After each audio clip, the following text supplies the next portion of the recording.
So good morning, everyone. I'm assuming that as the panel goes on, perhaps we'll have a few more people show up, but thanks to all of you hardy ones who are going to see the best panel of the day. And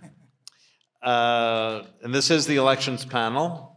Theme is a great song by one of my favorite all-time artists. I still mourn his passing, David Bowie's Changes. Which please don't sing. I will not, Matt. No one who has heard me sing would ever want me to. In any case, my firm's High Point Strategies. I'm a former VICA chair, currently the transportation chair, and I'll be your moderator today. I'd like to recognize our track sponsor, Fact Professional, and our panel sponsor, California Strategies. Thank you to you. The bios of each of the panelists are already in the journal, so I'm gonna make very brief introductions so that we have more time for questions and answers. I will go from far away to closer to me. We have Antonio Vasquez, State Board of Equalization. Yeah, sure, we can applaud our one elected official today. And then we have Rusty Hicks, Chair of the California Democratic Party. Dr. Puya Safarzadeh, Associate Professor at our own CSUN. Thank you. And appropriately sitting on the far left, Matthew Klink, partner with California Strategies. All right, so elections in California. Well, this is Stuart's script, by the way, so I may depart a little bit from it. Yeah. Stuart says that elections in California reflect the broader national political shifts. I prefer to think that California leads the nation, but in any case, there are significant consequences for policy and governance. As progressive movements gain momentum and ballot measures shape legislative agendas, the stakes are high. I do agree with that. This panel will dissect the complex electoral process, examining the relationship between voter behavior, policy outcomes, and political strategies. I'm going to give each of the panelists a couple of minutes to make an opening statement to get things started, and then we're going to get to some questions that I have for you, and then open it up for questions from you all. All right, so let's start. Matt, let's start with you. Great. I will not use 2 minutes. I think the dialogue is always better. On the national level, we can talk about the nuts and bolts, but this is not a persuasion election. It is a turnout election. And both sides are spending a disproportionate amount of money making sure that their voters turn out and vote. The reality is that 7 states, roughly 100,000 votes, basically 3 votes per precinct, are going to determine the next president of the United States. National polls aren't worth the paper they're printed on because we don't vote that way, other than if you like a horse race. On the state, we do have a U.S. Senate race, although I don't know. We do? I don't know. Yeah, right, exactly. It would have been more fun, I think, to have seen Katie Porter compete against Adam Schiff just for the sheer joy of competition. It's a relatively boring year for statewide ballot measures, which for someone who works on ballot measures means that it's been a disappointing year. And locally, there's some really great stuff on the ballot, and I mean great in terms of interesting, not in terms of effectiveness. So there will be more than enough to talk about, and I look forward to engaging with the panel. All right, thanks, Matt. Professor Safarzadeh. All right, hi everyone. My name is Dr. Puya Safarzadeh, and I'm an assistant professor of political science at Cal State Northridge. My research focuses on the role of courts in protecting the civil rights and civil liberties of various groups. And I'm excited for the opportunity to speak on this panel today about the election. And since my research focuses on the Supreme Court, I'd like to discuss the impact of the Supreme Court and its decisions on the presidential election. First and foremost, we've seen how elections have major consequences on the composition of the Supreme Court and in turn, its decisions. President Trump appointed 3 justices to the Supreme Court, cementing the current 6-3 conservative majority on the court. This conservative majority has carried out one of the most active agendas of overturning established precedents in Supreme Court history. In 2022 alone, the Supreme Court produced more conservative decisions than at any time in the court since 1931, most notably the Dobbs decision overturning Roe versus Wade. The Supreme Court's recent overturning of long-lasting precedents, especially the Dobbs decision, has also harmed the Supreme Court's institutional reputation, as the court is now viewed by the public as increasingly partisan. For example, just 4 years ago, 70% of Americans who were surveyed by Pew Research Center had either a very favorable or somewhat favorable view of the Supreme Court. Just 2 years later, in August of 2022, after the Dobbs decision, more Americans had an unfavorable view of the Supreme Court, 49%, than a favorable view, 48%, for the first time in the court's history.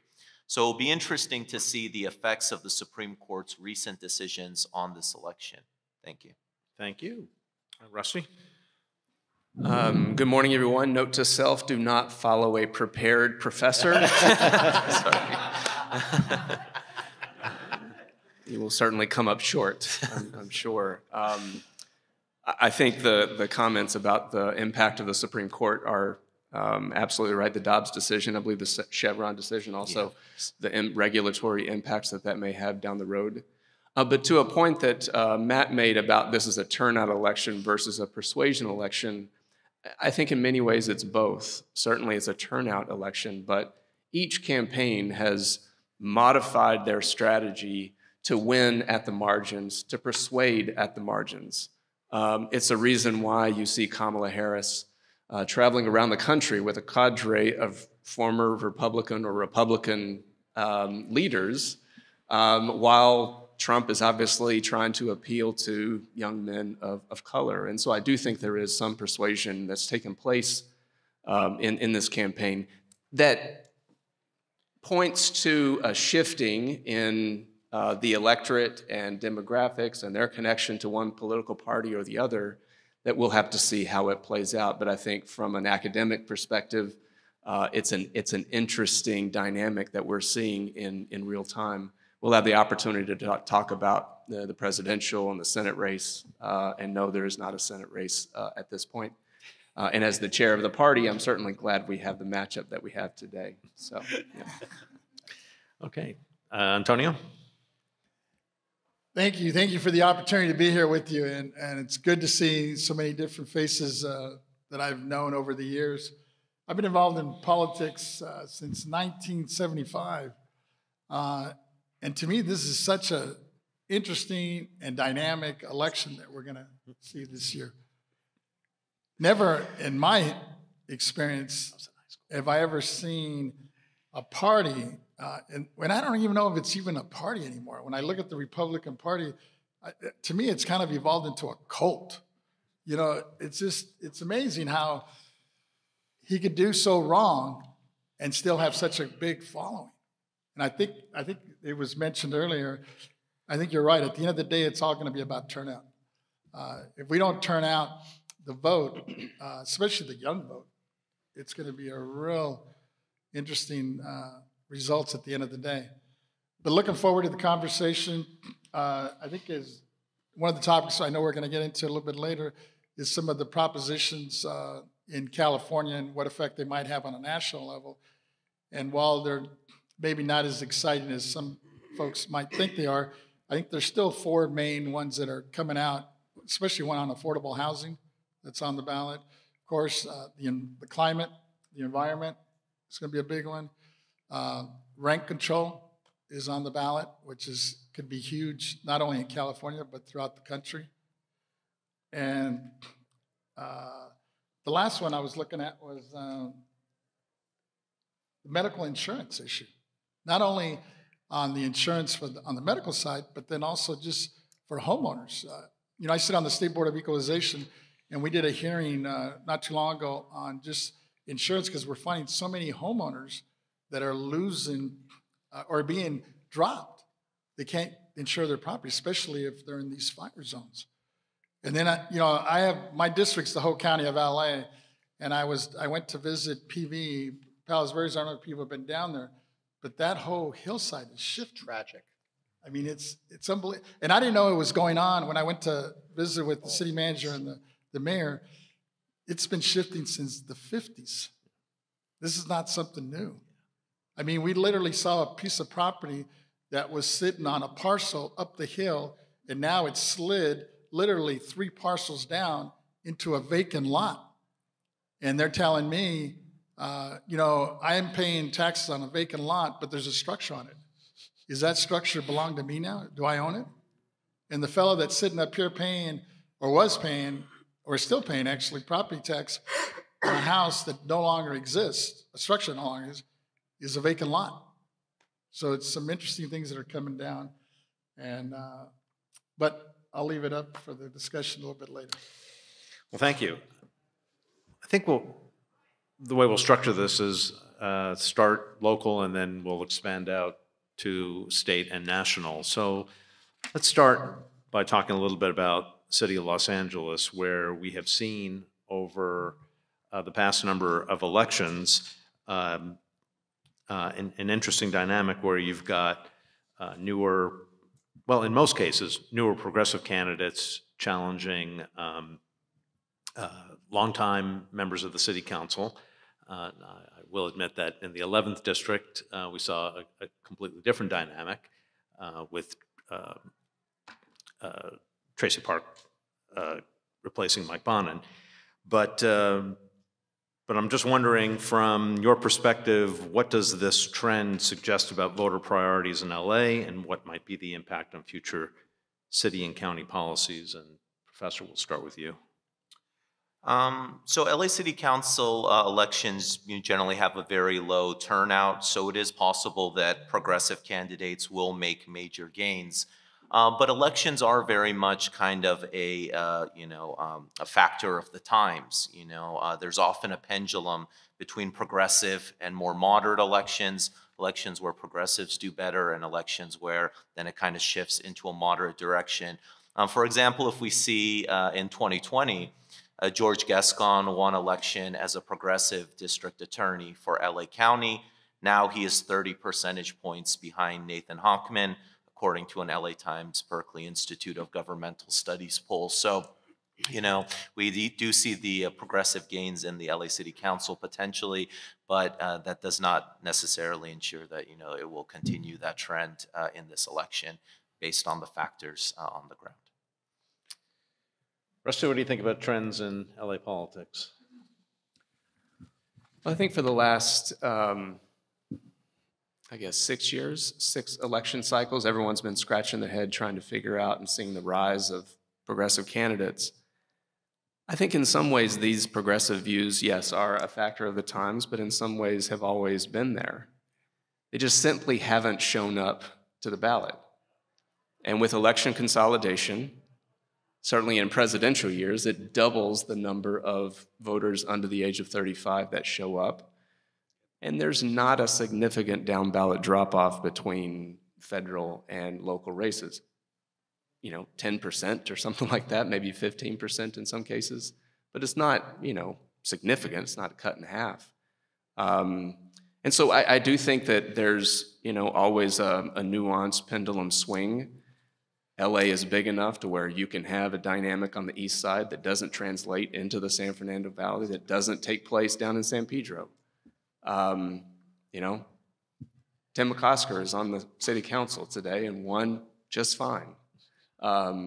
So I think you have to watch voting trends in these presidential and gubernatorial elections. And I do think there is a significant difference between the even and odd seats.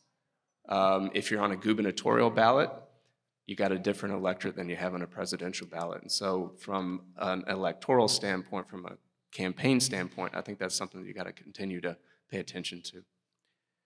Yeah, and then these districts are pretty big, so they really can differ from one part of the city to another. Not as big as the Port of Equalization, though. No, no. Antonio, any views on LA City elections? You know, it's an interesting dynamic because I used to work for elected out in the San Fernando Valley back in the 90s, and back then they were on off years. You know, they hadn't moved the election cycle. I think that made a huge difference because, for example, the northeast end of the valley, this was in the early 90s when I was on the city council in Santa Monica, which is, you know, like 90,000 plus residents. I got more votes in my little city than the council member in the San Fernando Valley did, representing 240,000 people. Yeah. But obviously that was on an off year. Now that they moved to presidential and gubernatorial, the turnout is bigger. So when you had such a small population deciding at the end of the day, now growing, and with these youngsters, that you're seeing, especially in LA City Council, they're taking advantage, I think, of a lot of this digital. You know, it's kind of a whole new area that I never thought would really roll into an election, but it seems to be having an impact. So it'll be interesting to see what happens here in this next election, or the next few elections, as you see the turnout getting larger and larger, and the voting age of folks voting younger and younger, which I think is good. It's kind of healthy, but I think you have to develop a whole different strategy now. Yeah, Matt, there's always been, at least in LA City, you know, whenever you get to big districts like the city districts, you know, it's mail for people who can afford TV or radio, it's that. But to me, one of the things that's been striking about city council campaigns, especially where the progressives have won, has been field operations have been, I think they've been significantly more impactful than any of us who have been around for a long time thought was even possible. Do you see that continuing? Yeah, it's kind of like it's retro. Shoe leather is now winning elections. I think it's interesting. You know, one thing I will point out, and I'll get to the meat of your question, in Los Angeles County, I've already voted. The local stuff is first on the ballot, and the president is dead last. So I think that's one way that they corrected for ballot drop-off. Now it's the down ticket, right? Right, yeah, exactly. So that's one way that they've corrected for it. Ballot or election consolidation certainly helped, and Rusty's summary was excellent. I do think, though, that what you're seeing is, I mean, look, and this will make Rusty feel good, LA City and County is such a heavily labor town, and they have people, and they go out and walk, and they are throughout all 15 council districts. And then fortunately or unfortunately, you also have Democratic Socialists of America literally bringing people in and walking in key districts like the 1st and the 13th. I'm sure they're out in the 14th and in the 2nd right now. And I think and they do pull from a very, very, you can't even call it when they're not really Democrats. They pull from a very progressive electorate that is comprised of young people, but also just flat out really, really progressive people that like living in big cities like Los Angeles. And it has had a profound impact on the council. And if the 2nd and the 14th go the wrong way, I think that will give them 6 of 15. 2 more, and you have a majority that you can enact some really crazy policies to make LA, which is already business unfriendly, that much worse. So it's very scary. All right. Let's do, hope Stuart doesn't shoot me for this, but let's do a quick lightning round on the 14th. Who's going to win? Isabel or Kevin DeLeon? I'll go first. Only time will tell. Please, go for it. Save us. Only time will tell.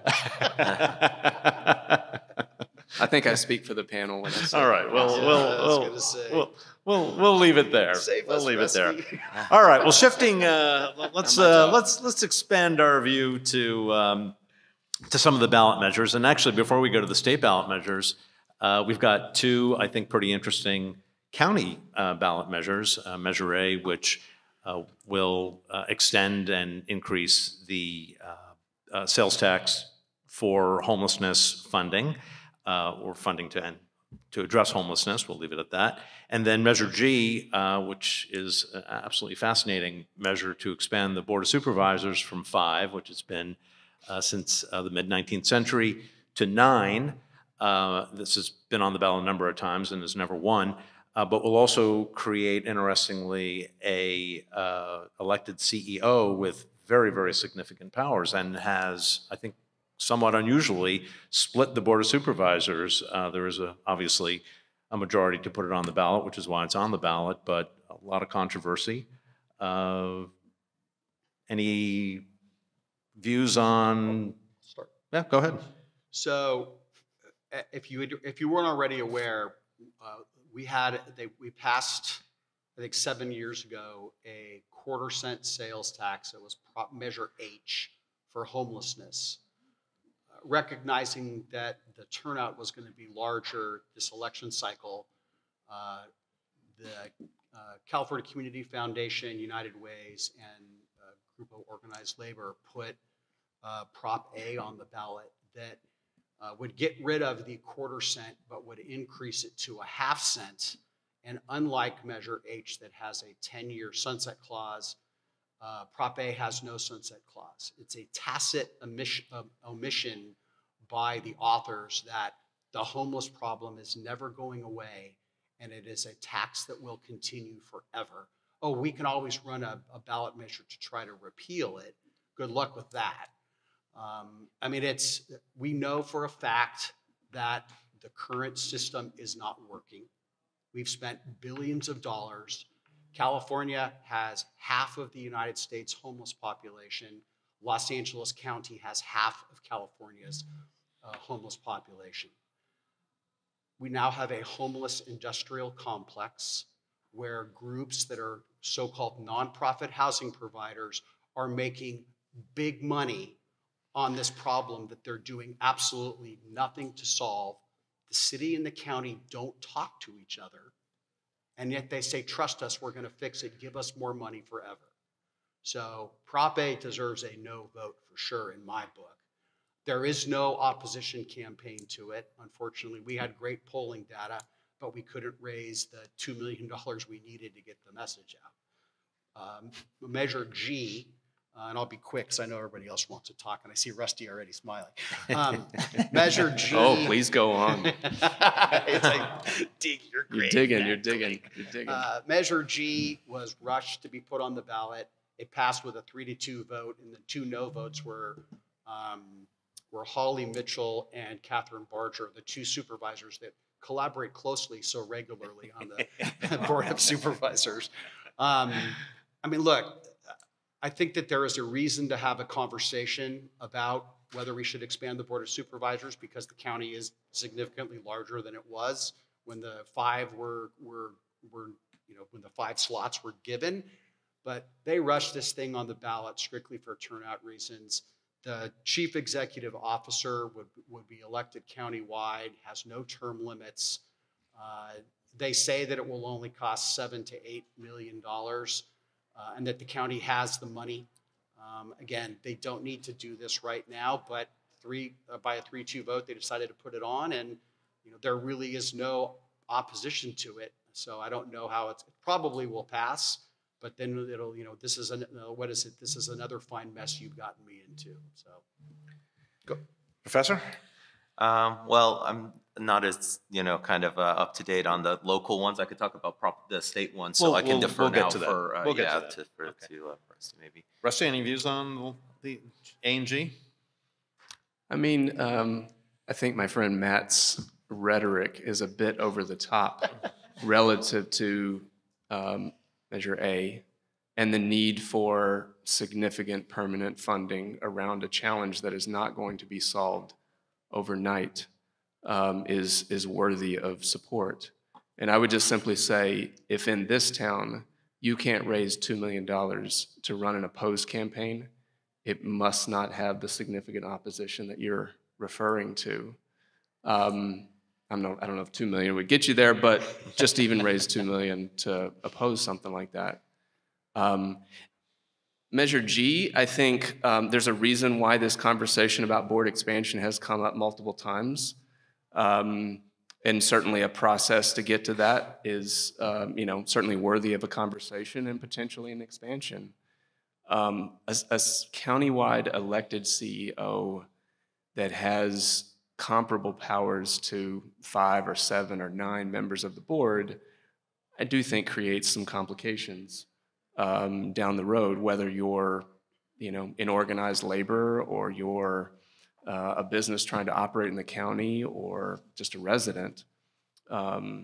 So I know that there's some opposition to it.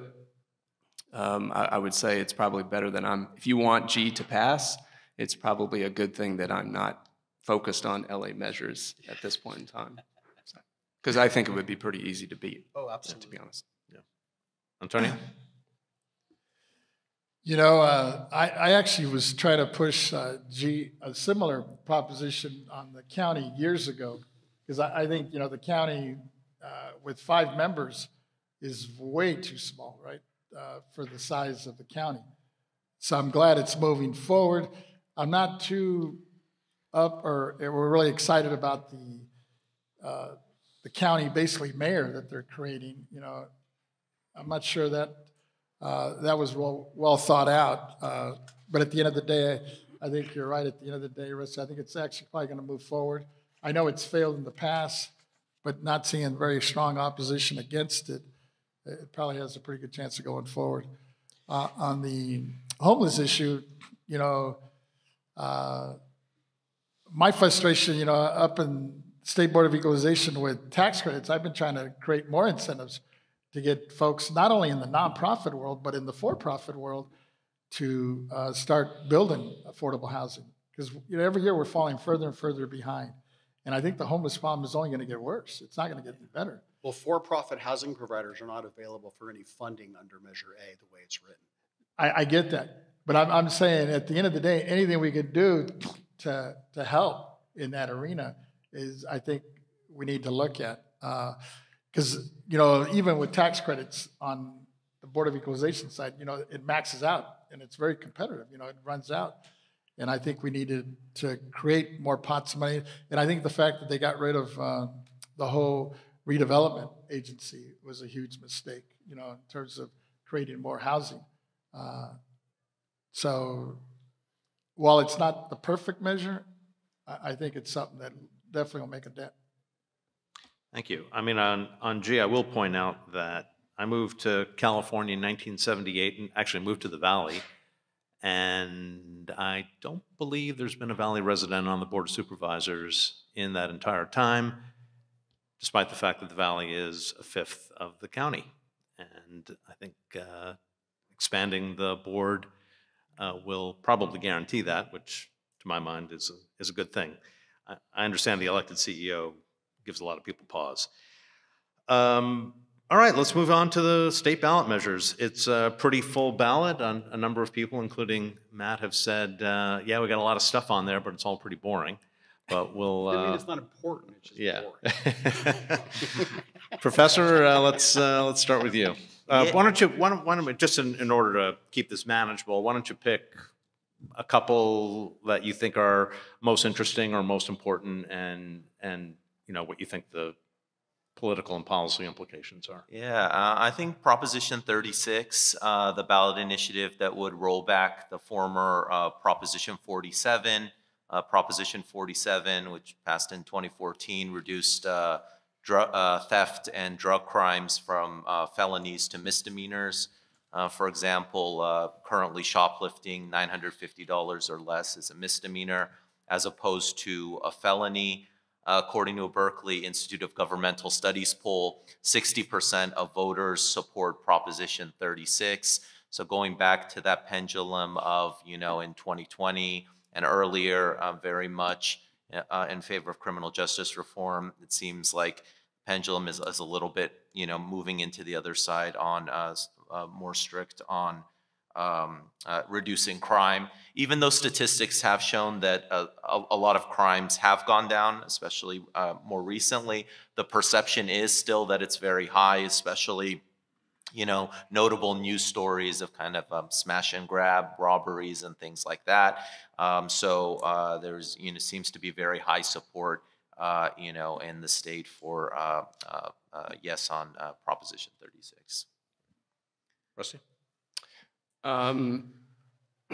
I think there's plenty on the ballot. One that I don't think gets much attention and frankly doesn't have a significant budget is Proposition 6, which removes involuntary servitude, removes slavery from the California Constitution. This has a particular impact on incarcerated folks and essentially being forced to work for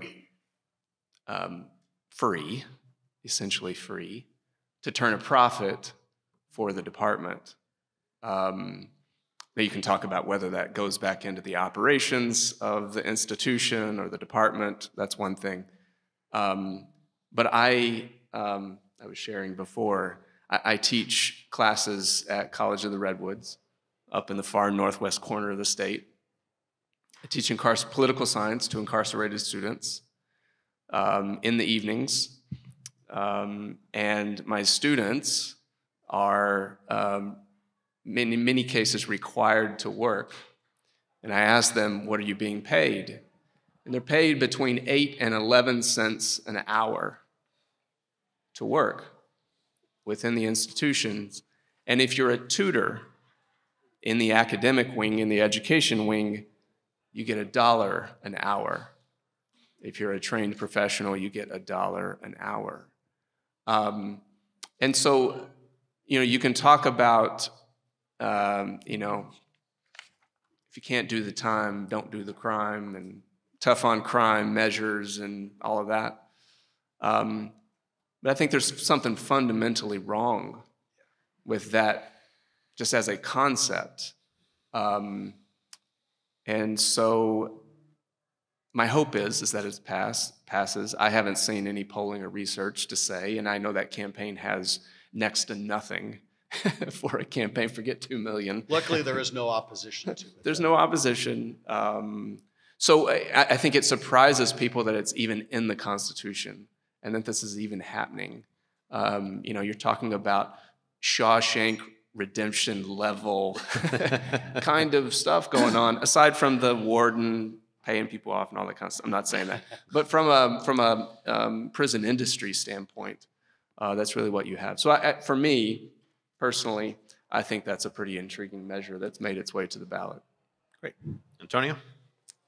For me, I'm looking more at Prop 5, that would move the threshold from 2/3 to a simple majority of 55. Haven't been involved in campaigns where we've received 60% of the vote, but still lost.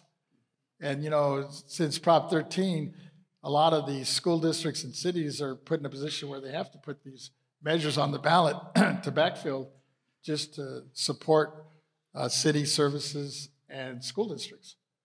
I was a classroom teacher way back in the 70s, and we were getting peanuts for working the salary. Now it's a little better, but it's still, I think we're doing such a disservice to teachers. They're so underpaid, and yet they're the ones that are in charge of supporting and teaching our kids.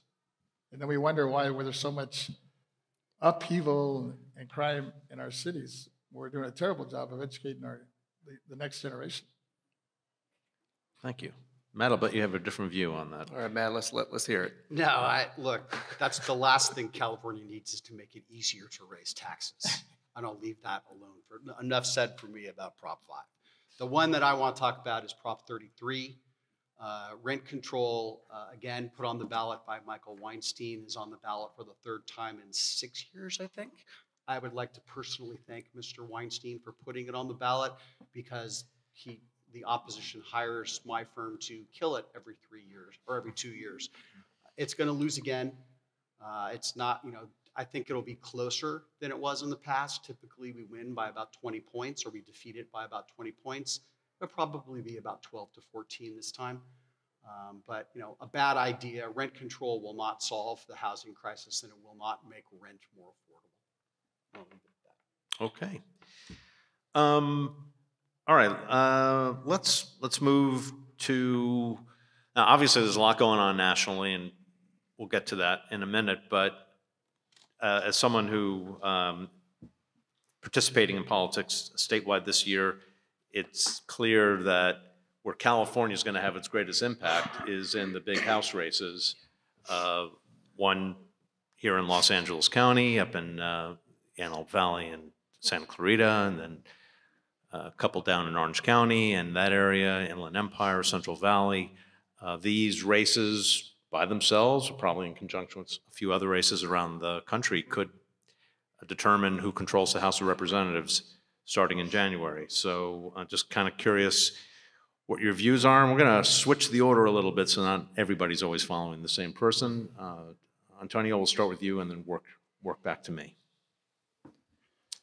As I look across the state, and I was actually a delegate for the Democratic Party up in Chicago, and I was just surprised to see so many Republicans flipping and actually coming out and supporting the Democratic candidate. I was a delegate for Clinton back in the 90s, and it was a whole different dynamics. But I think it's still going to be a challenge. I think there's going to be some very close races, both on the Senate and on the congressional side, moving forward. And once again, similar to California, I think a lot of it's going to come down to the turnout, in these states, especially these areas where the Senate races are going to be very, very, very close. And I know several people in California, since California pretty much has a lock, are going out and traveling and campaigning outside the state. So I think it'll have an impact, but I think it's still going to be very tough. I do have to make my plane to Phoenix later this afternoon. Rusty? Well, talking about the House, I think it's been widely reported that you can't win the House if you don't win seats in California and New York. That is the ball game. There really aren't any other seats in play outside of those two states. Here in California, I would put 7 in the mix, one of which is Mike Levin, a seat that is always close and has been since 2018, and I expect it to be close once again. To hold the Porter seat in Orange County, those are the 2 sort of hold seats that we have in play.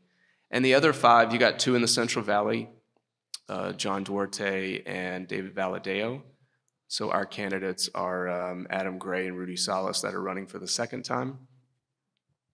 In this North Los Angeles seat against Mike Garcia, you've got George Whiteside, who's a pretty good candidate and a good matchup. And then out in Palm Springs, Palm Desert, and over into Corona, you've got the Ken Calvert seat and Will Rollins, again, coming back around for the second time. Also a really good candidate. And then in Orange County, you've got Derek Tran running against Michelle Steele. So if you look at those 6 or 7 seats, in 2022, we either won or lost those seats by an average of about 7,400 votes. One as close as 564, one about 3,100, and the other between 6,000 and 11,000 on the high end. So the work that has been done has been in preparation for an incredibly close race under a presidential turnout model. You essentially need to be prepared to get 10,000 additional votes to close out any of these seats. And so we've got good candidates from a story standpoint. They have been stellar candidates when it comes to doing what you're supposed to do and more or less minimizing doing harm to themselves or others. They've outraised their Republican opponents pretty significantly. We've seen the RNC, or the D-Trip counterpart, essentially walk away from a number of seats already and try to shift and save where they can. So this is going to, certainly won't be decided on Election Day. I expect you'll probably have the last race in the country will be called in California yet again. But if we are to get the House back, it will happen because of what happens here in California. Certainly turnout is a big part of that, especially in the Central Valley. 2022, the turnout in the Rudy Salas-David Valadao matchup was 34%, and we lost by 3,100. If we get that up into the 47 to 48, maybe 49 range, he wins by 5,000 or 6,000. Rudy Salas wins by 5,000 or 6,000. So turnout is the ball game in the Central Valley. In the other parts of the state in Southern California, I really think it has to do more with crossover votes. Who votes for a Democrat at the top of the ticket and then sizes up the two candidates and, crosses over. In 2020, we had 17,000 voters support Joe Biden and then vote for Mike Garcia, and we lost that seat by 333 votes. So I think in these other seats, you have to look for the crossover dynamic. But my challenge is to not allow everything to go into another part of the country, to keep some level of resources supporting candidates here. Because if our candidate gets to the White House, she's going to need a Democratic House to work with her to have any hope of getting a Democratic agenda pushed through. So it's an interesting dynamic. I always say, if we win and these candidates win, it's because they're amazing. And if they lose, it's because the chair is an asshole. That's basically what it boils down to. Yeah, well, I will say, Rusty, nothing could be further from the truth regarding the chair. Your summary you just provided is probably the best and most succinct that I've heard on the California races. The Democrats have great candidates where they're challenging. I think they made the smart decision to not run Christy Smith again against Mike Garcia. That alone is going to make the race more competitive. The amount of money being spent when you see on Fox News or CNN or MSNBC, when you see congressional candidates running ads across areas greater than their constituencies. If I'm getting ads for Ken Calvert in downtown LA, there's a ton of money, usually not by the candidate, but by third-party groups into being put in those races.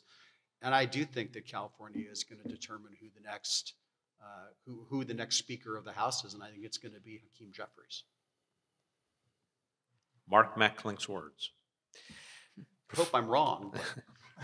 Professor, any thoughts on these House races? Yeah, after all that detailed analysis, excellent analysis, I would just add the simple point and the easy point that it seems like, at least on the Senate side, that seems like to be a slam dunk with 20 percentage point lead with Adam Schiff over Steve Garvey, according to LA Times and Berkeley Institute of Governmental Studies. So that is that one seems to be less of a contested election.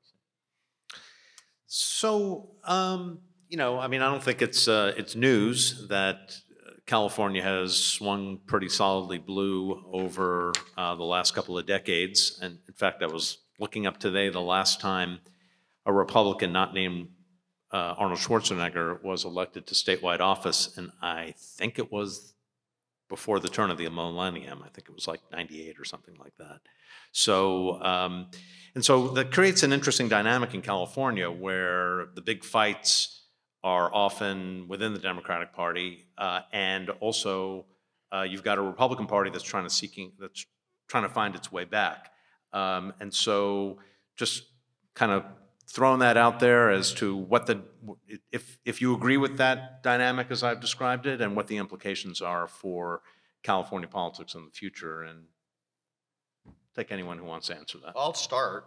Look, I don't think it's the case anymore, but not by much, that the Republican Party used to be the third largest party in the state of California, behind decline to state. I think that it is not healthy for a democracy to have one party hold both houses of the legislature in supermajorities for multiple terms. And yes, I would say that if the shoe were on the other foot from a Republican perspective, But the problem that the Republicans have is that they just can't, they're the gang that can't shoot straight. Every time they say they're going to try to fix it, I think the fix is worse than the problem that exists beforehand. So, look, we're in a world of hurt in California right now. We just lost another oil company.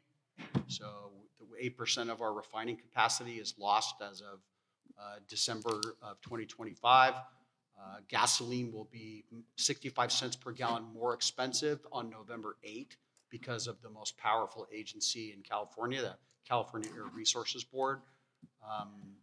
We're not educating our kids. If you look at the Sacramento budget, it's not even it's almost a vertical line up over the last 20 years and how much money we spend. And the roads aren't better. So, it's a hot mess, and I'm not blaming that on, the Republicans are irrelevant. They don't even factor into the decision making. And you're right that the battles in Sacramento right now are primarily between the progressive left and the mod Dems who try to hold on to some semblance of reality.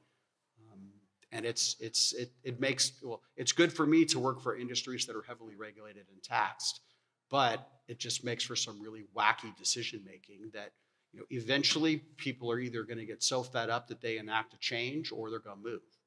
So. Professor, any thoughts on this?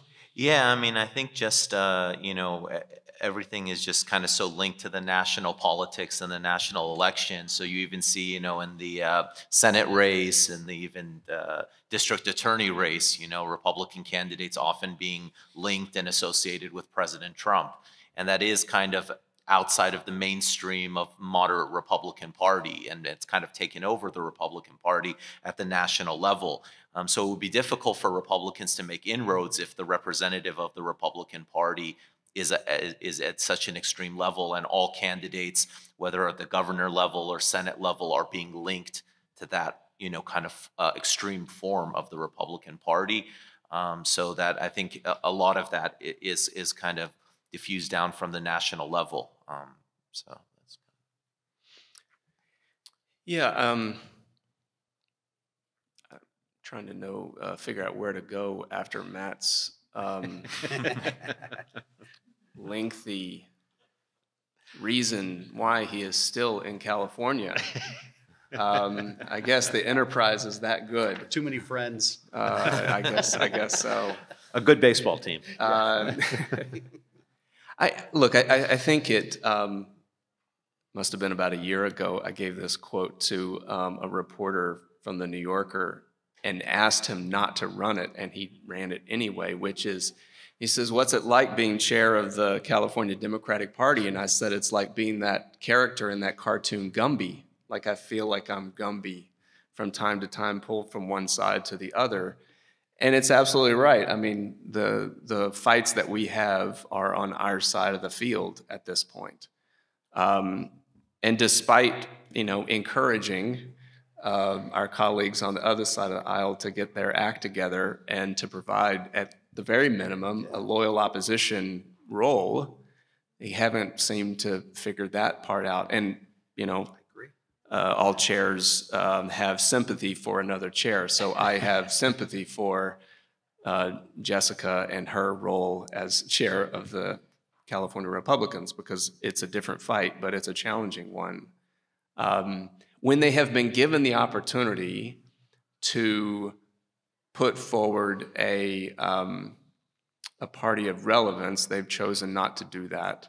I think early on, having Kevin McCarthy in California and his connection to the chair and the institution helped provide another anchor on the other side of a Trump presidency and the MAGA movement. Since McCarthy is gone, you have seen a full embrace, not just yes, he's the leader of the party at the moment, but a full embrace of that. And something as simple as the right to an abortion or reproductive freedom, as it relates to being in the platform, of the California Republican Party, they had the opportunity to revisit that and address that and decided not to. The chair says, well, the question has been asked and answered, and yet it still remains in the platform. And I'm not one to throw stones at someone's platform because it's a challenging dynamic to be the chair and to have a platform that you're leading with. But I do think that when given the opportunity for voters to make a different decision, they have not chosen to do that. In fact, they have doubled down on and may add to majorities in this election cycle, despite the challenges that Matt and others want to point to. And those are a lot of issues that California Democrats have made progress on. There is still a lot more work to do, and I hope that we get the opportunity to do that. Antonio, you come out of Santa Monica, which is in many ways could be considered a microcosm of some of the things that I've been talking about in terms of being, so left. But yet the city has also shifted a little bit to the right in recent years. How do you see all these dynamics playing out? It's interesting you bring that up because we have an election coming up this November that could take us back to what it was, 40 years ago, potentially. Because there's this kind of, I think what Rusty kind of hit on the nail, even within the left or the Democratic activists in Santa Monica, there's even a split within them, where some are a little bit more, I guess you could say, moderate, and others still on that left path. And because of that, they're not really united on their candidates. So it'll be interesting to see what happens here in November. But moving forward on the state level, though, in Santa Monica, one of our biggest issues, the whole sustainability issue. I think we're going to go through some growing pains. As Matt was talking about, just the economy. At one point when I got up there, we had a surplus with the governor, and now we're running a huge deficit. It just took a huge flip. And I think one of the things we need to really look at moving forward is, and it's going to take some money and it's going to be some tough times, but just moving into these alternative fuels. We're starting to see the electric vehicles now finally taking off, but I think now you're getting people interested or looking at hydrogen as well. And that's almost like where the electric vehicle was 20 years ago. And I think until we start investing, not only at the federal but at the state level, it's going to be a challenge, and it's going to be some tough years on the budget. All right, Stephanie, you anticipated my next move.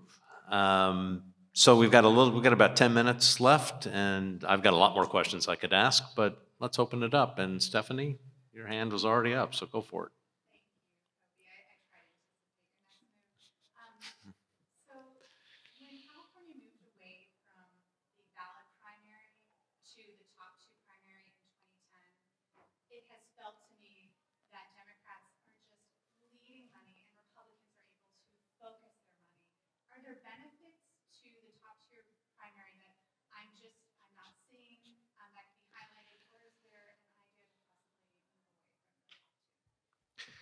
Well, I worked on that campaign for it. And the thought at the time was with Doug Herman from Strategy Group. And the thought at the time was that it would yield more moderate candidates. But in reality, what it did is it created more far-right candidates and more far-left candidates. And it didn't have its intended effect. And the only reason why the Democrats maybe, as you put it, hemorrhaging more money, is just because they have so many more seats that they're winning in than the Republicans do. So, look at, of course, and that's a good thing to have more candidates competing for that share of ideas. But again, it goes back to the problem with the Republican Party about, Rusty would know this better than I, how many of California's 140 districts are Republicans completely irrelevant in? Probably 80? Not near enough. Yeah. Good one. Touche. That was good. Just kidding, just kidding. But no, that's sad though. Think about it. I mean, there's not even a credible Republican presence. So that's why the Democrats spend more money, just because there are so many more of them in districts throughout the state. Part of that is independent redistricting too, I would think. Just the way that, I mean, it used to be, the legislature, it seems to me, used to have there used to be a kind of a tacit deal that the percentages would be locked in even if it took some gerrymandering, and with the commission, that doesn't happen anymore. And so, but in any case, I think there's, you raise a good point about, is this working? It's been 10 years, over 10 years, and we've seen how it plays itself out.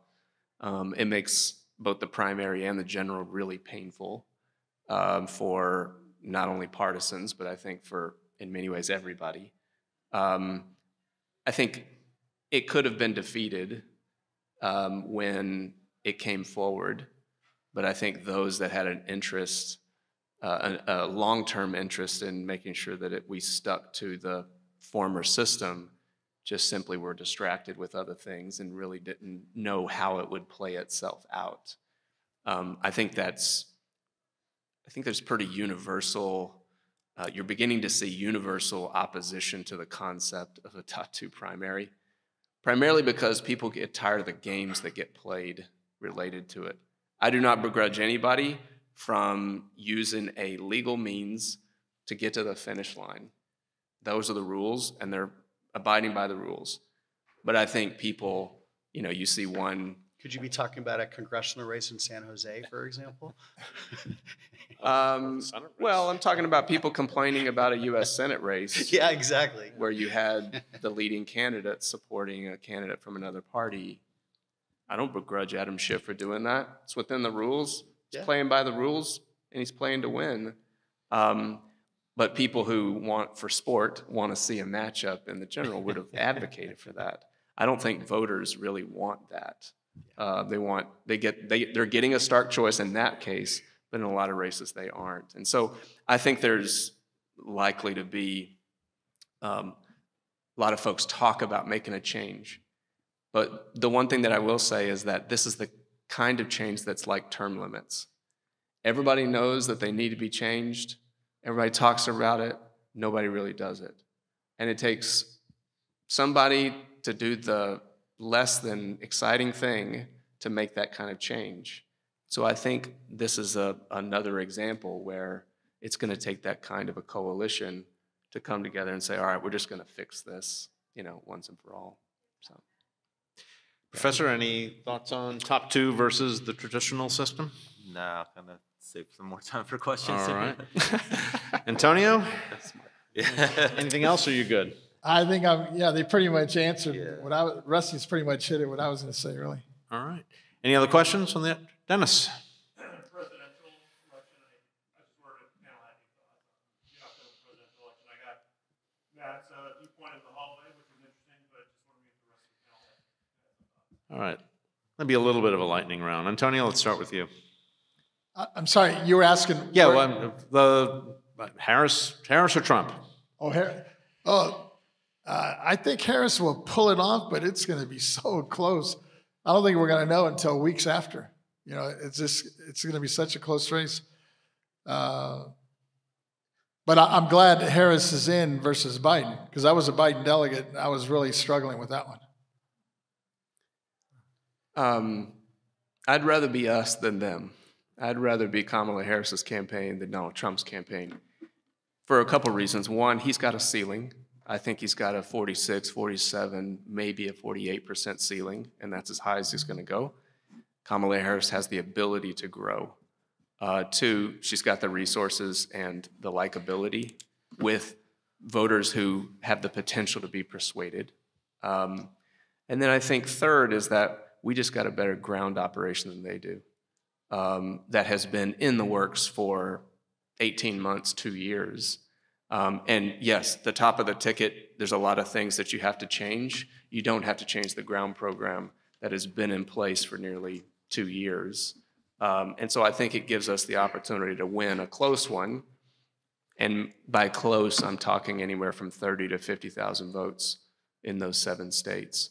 We might get a blowout at 110 or 120,000, but I don't expect that.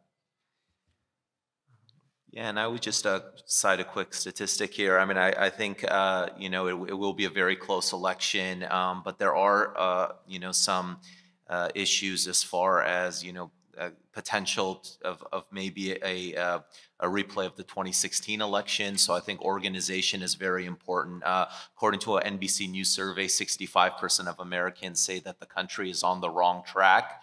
Historically, that percentage is troubling for the party in power. In the 4 elections since 1992, when the president's party lost the White House, on average, 66% of voters said the country was on the wrong track. So on par with what the numbers are. So turnout will be very important, obviously, in the swing states. And, you know, I think Kamala Harris is doing a much better job of not kind of being overconfident in those swing states, especially making sure to go to them repeatedly in the last month before the election, which is definitely the wise decision. Mr. Klink. I think that the election's not going to be, it will be close, but not that close. I think Trump wins. The data that I'm seeing from friends who are doing private research for individual candidates in the 7 swing states have shown a marked trend over the last 2 weeks in particular. Now there's still time. You know, that what I had been saying is that if the election were held today, I would say Trump. I mean, look, if you had predicted that we would have a candidate with 90 felony charges and/or convictions, 2 assassination attempts, an incumbent president drop out of the election or drop out of his re-election, a new candidate gets selected roughly 120 days, people would say I'm writing a fiction book. So the thought that something or multiple things could happen between now and the 5th of November, I would say are probably 90% that something else is going to happen. But if the election were held today, Donald Trump would win. Okay, can I just add here? I think, yes, something drastic can happen over the next 2 weeks, but I think the fundamentals of the race are pretty cooked. Yeah, nothing's moved. You're right. Yeah, I mean, it's all I that. don't. There's. That's where I think the small threshold is going to be the big issue. I do think that this is where California matters in a significant way, and I think that California is going to be prepared in a different way than it was in 2016, 2017. So if it was, you know, California was the lead of the resistance against, you know, Trump in 2017 to 2021, you can double down on that going into if he were to win. And I don't think he is, but if he were to win, the House matters and what California does. So a gubernatorial race around the corner will be particularly important.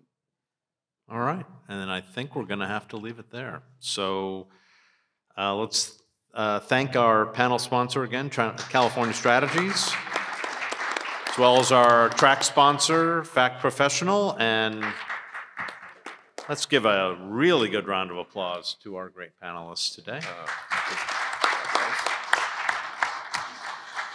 I want to thank all of you and the panelists for spending part of your morning with us. Next set of panels begins at 11:15, so in about 20 minutes.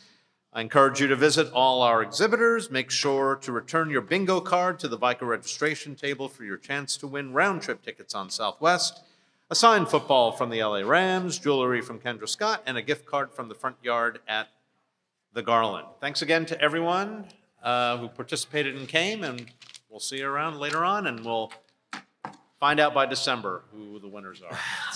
Maybe.